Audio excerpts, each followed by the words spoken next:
Meifang's journey, wisdom across time. Meifang stood before the great gates of the academy, where the air smelled of old ink and fresh rain. The gateway was not made of wood or stone, but of swirling mist and brushstrokes that seemed to dance between the past and the present.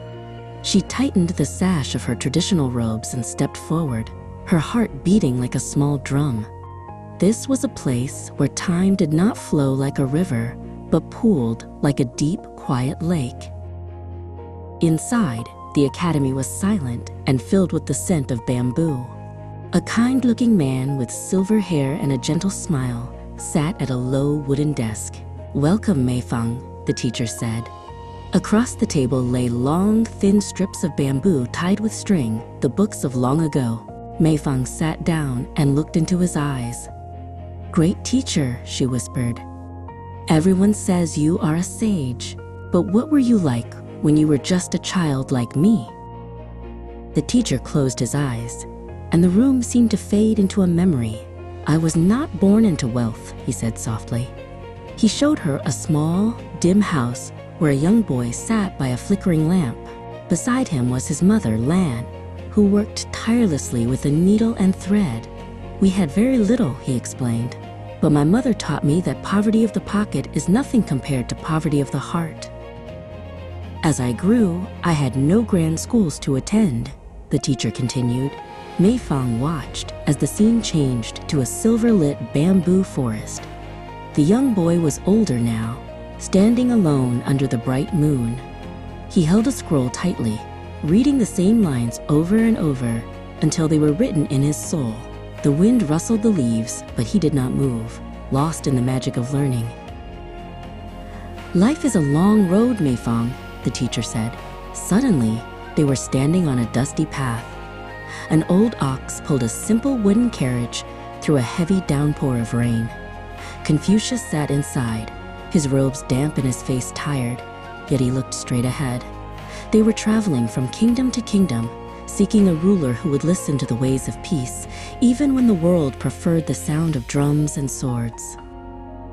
Even when they were hungry and the road was long, the teacher never stopped sharing what he knew. Under the shade of an ancient gnarled tree, he sat with a young student named Bo. They shared a small bowl of plain rice, but their conversation was rich with ideas. "To learn without thinking is a waste," he told the boy. Bo listened with wide eyes, forgetting his hunger as he discovered the joy of a clear mind. Meifang looked at the teacher's weathered hands and then back at his peaceful face. "It sounds so difficult," she said.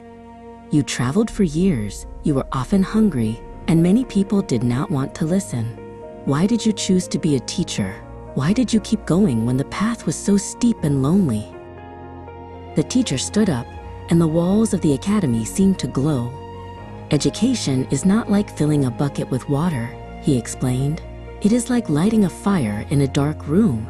Once that fire is lit, it can light others, and the darkness begins to fade."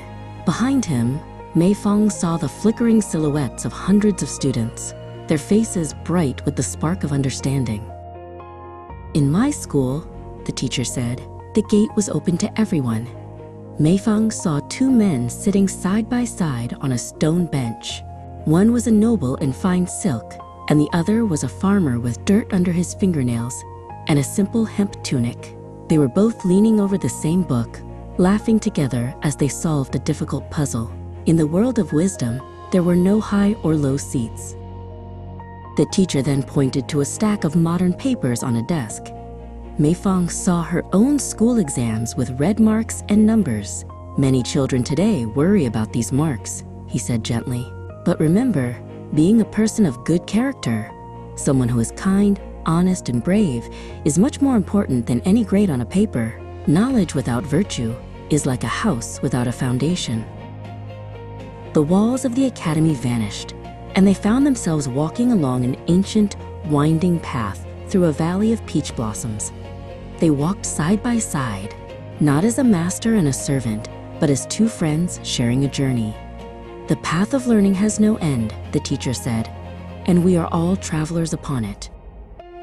As the sun began to set, the shadows on the path grew long. Mi Fang saw two silhouettes overlapping on the ground. One was a boy from the ancient past named Han, holding a brush. The other was a girl from the modern world named Li, holding a tablet. Though they lived thousands of years apart, they were both seeking the same thing, the truth of how to live a good life. The golden light of the academy began to dim. The teacher smiled one last time, his form becoming as light and transparent as a cloud of ink in water. "My time here is done, Mei Fang," he whispered, "but the fire we talked about is now yours to carry." Slowly, he faded into the mist of the mountains, leaving only the sound of the wind in the bamboo. Mei Fang stood alone at the gate once more. The world looked the same as when she arrived, but she felt different. She reached into her heart and felt a warmth there, like a small, steady flame. She adjusted her double buns, smoothed her robes, and stepped back into her own time, ready to be kind, ready to learn, and ready to light the way for others.